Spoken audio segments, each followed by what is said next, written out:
தோழமை சொந்தங்களுக்கு பணிவான வணக்கங்கள். அன்புடன் KVS. நிறைய நண்பர்கள், நிறைய தோழர்கள் அலைபேசி மூலமாகவும் இமெயில் மூலமாகவும் இந்த நோஷனல் இன்கிரிமெண்ட் வழக்கிலே, அதாவது 30 ஜூனிலே ஓய்வு பெற்றவர்கள் அல்லது 31 டிசம்பரிலே ஓய்வு பெற்றவர்களுக்கு ஒரு ஆனுவல் இன்கிரிமெண்ட் 12 மாத சேவை முடித்திருந்தால் வழங்கப்பட வேண்டிய அந்த நோஷனல் இன்கிரிமெண்ட் என்பது 4/11/2024 உச்ச நீதிமன்றத்தினுடைய தீர்ப்பை எதிர்பார்த்து காத்திருக்கின்றோமே. 4/11/2024 அன்று நீதிமன்றத்திலே என்ன நடந்தது என்கின்ற விளக்கம் தேவை என கேட்டிருக்கின்றார்கள். இதற்கு முன்னதாக ஏற்கனவே சித்தராஜ் வழக்கிலே உச்ச நீதிமன்றம் வழங்கிய இடைக்கால தீர்ப்பினை அமுல்படுத்தும் விதமாக DOPT தன்னுடைய 14/10/2024 ஆணையிலே இந்த உத்தரவினை 1/5/2023 முதல் அமுல்படுத்துவதாக அறிவித்திருக்கிறது. அதாவது 1/5/2023 பின்னால் ஓய்வு பெறுபவர்களுக்கும், அதே போன்று ஏற்கனவே ஓய்வு பெற்று 12 மாத சேவை முடித்து ஜூலை 1ஆம் தேதியோ அல்லது ஜனவரி 1ஆம் தேதியோ இன்கிரிமெண்ட் பெற முடியாமல் போனவர்களுக்கு இதை எப்படி வழங்குவது என்பதற்கான அந்த முடிவு வருகின்ற வரை 1/5/2023 முதல் இதை செயல்படுத்திட வேண்டும் என்று அந்த ஆணையிலே குறிப்பிடப்பட்டிருந்தது.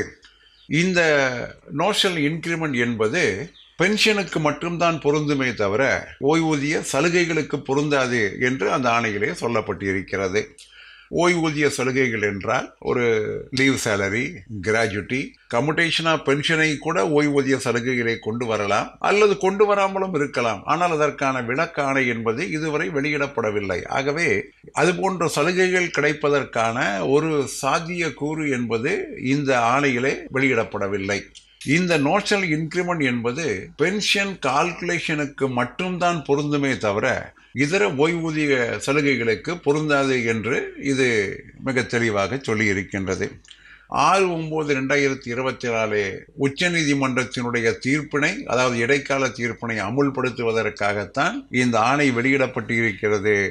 சுப்ரீம் கோர்ட்டினுடைய முழுமையான தீர்ப்பு வந்த பின்னால் தான் முழுமையான முடிவெடுக்க முடியும் என்று இந்த ஆணையிலே சொல்லப்பட்டிருக்கிறது.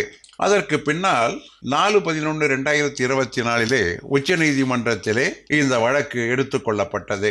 அப்பொழுது அடிஷனல் சொலிசிட்டர் ஜெனரல் ஏற்கனவே DOPT 14/10/2024 அன்று இடைக்கால உத்தரவினை அமுல்படுத்தி ஆணையினை வெளியிட்டு இருக்கின்றார்கள் என்று அந்த ஆணையினுடைய நகலை அளித்த பின்னால் இந்த வழக்கானது நேரடியாக டிசம்பர் 2வது வாரத்திற்கு தள்ளி வைக்கப்பட்டு இருக்கிறது. அதன்படி இந்த வழக்கானது டிசம்பர் 10ஆம் தேதி அன்று விசாரணைக்கு எடுத்துக்கொள்ளப்படலாம் என்று தெரிகிறது. டிசம்பர் 10 அன்று விசாரணைக்கு எடுத்துக்கொள்ளப்பட்டு முடிவு வந்தாலும் வரலாம், அல்லது அதற்கு பின்னால் ஒரு சிட்டிங்க்கு தள்ளி போனாலும் போகலாம். அதை நிச்சயமாக டிசம்பர் 10 வரும் என்பதற்கான உத்தரவாதத்தை யாராலும் தர முடியாது. இந்த நேரத்திலே அஞ்சல் துறை 11/11/2024 அன்று ஒரு விளக்க ஆணையினை வெளியிட்டு இருக்கிறது. ஏற்கனவே பணி ஓய்வு பெற்றவர்கள், மேலும் பணி ஓய்வு பெறக்கூடியவர்கள் யாராக இருந்தாலும் 12 மாதங்கள் சேவை முடித்து இன்கிரிமெண்ட் பெறாமல் இருந்தால் அவர்களுக்கு நோஷனல் இன்கிரிமெண்ட் என்பது பென்ஷன் கால்குலேஷனுக்காக 1/5/2023 முதல் வழங்கிட வேண்டும் என்று சொல்லியிருக்கின்றார்கள். இதன்படி ஏற்கனவே வழக்கு தொடுத்தவராக இருந்தாலும் சரி, வழக்கு தொடுக்காதவராக இருந்தாலும் சரி, 12 மாதங்கள் முடிந்திருந்தால் அவர்களுக்கு ஒரு இன்கிரிமெண்ட் 1/5/2023 முதல் வழங்கப்பட வேண்டும் என்கின்ற அந்த ஆணையை அமுல்படுத்தி ஆக வேண்டும். DOPT-யினுடைய இடைக்கால ஆணையிலே கூட மிக தெளிவாக சொல்லப்பட்டு இருக்கிறது. நீதிமன்றத்தில் வழக்கு தொடுத்திருந்தாலும் வழக்கு தொடுக்காமல் இருந்தாலும் அனைவருக்குமே 1/5/2023 முதல் நோஷனல் இன்கிரிமெண்ட் என்பது வழங்கப்பட்டு ஓய்வூதியமானது கூடுதலாக தர வேண்டும். இதர சலுகைகளை பொறுத்தளவிற்குத்தான் உச்ச நீதிமன்றத்தினுடைய தீர்ப்பை எதிர்பார்த்து காத்திருக்க வேண்டியிருக்கிறதே தவிர இந்த நோஷனல் இன்கிரிமெண்ட் வழங்குவதிலே எந்த விதமான சிக்கலோ சந்தேகம் என்பதோ நிச்சயமாக இல்லை.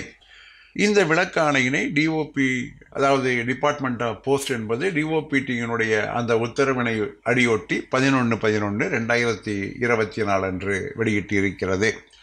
ஆக அடுத்த வழக்கினுடைய நாளிலே, அதாவது 10/12/2024 இந்த பிரச்சனையானது தீர்வு காணப்பட வேண்டும் என்று நாம் விரும்புகின்றோம். ஏற்கனவே ஓய்வூதியதாரர்கள் கடந்த 7-8 ஆண்டுகளாக பெரும் மன உளைச்சலில் இது கிடைக்குமா கிடைக்காதா என்கின்ற அளவிற்கு மிகவும் அலைக்கழிக்கப்பட்டிருக்கிறார்கள். அரசாங்கம் என்பது ஒரு மாடல் எம்ப்ளாயராக ஒருவருக்கு பொருந்துகின்ற அந்த தீர்ப்பானது அனைவருக்கும் பொருந்தும் என்கின்ற அடிப்படையிலே இதனை அமுல்படுத்திடாமல் மீண்டும் மீண்டும் ரிவ்யூ பெட்டிஷன், மீண்டும் மீண்டும் கியூரேட்டிவ் பெட்டிஷன் என உச்ச நீதிமன்றத்திலே அலக்கடித்து இன்று வரை இழுத்தடித்து கொண்டிருப்பது மிக சரியான முன்னுதாரணமாக இருக்க முடியாது. ஆனாலும் இந்த அரசாங்கம் அதைத்தான் செய்து கொண்டிருக்கிறது. இதற்கு ஒரு முடிவு வர வேண்டும், இதற்கு ஒரு இறுதியான தீர்வு காணப்பட வேண்டும். அந்த தீர்வினை நோக்கி டிசம்பர் 10 அந்த வழக்கிலே அன்றே தீர்ப்பு சொன்னால் மிகச் சரியாக இருக்கும் என நாம் நம்புகின்றோம். அதை நாம் எதிர்பார்ப்போம் என்று கூறி முடிக்கின்றேன். மீண்டும் சந்திப்போம். அன்புடன் KVS.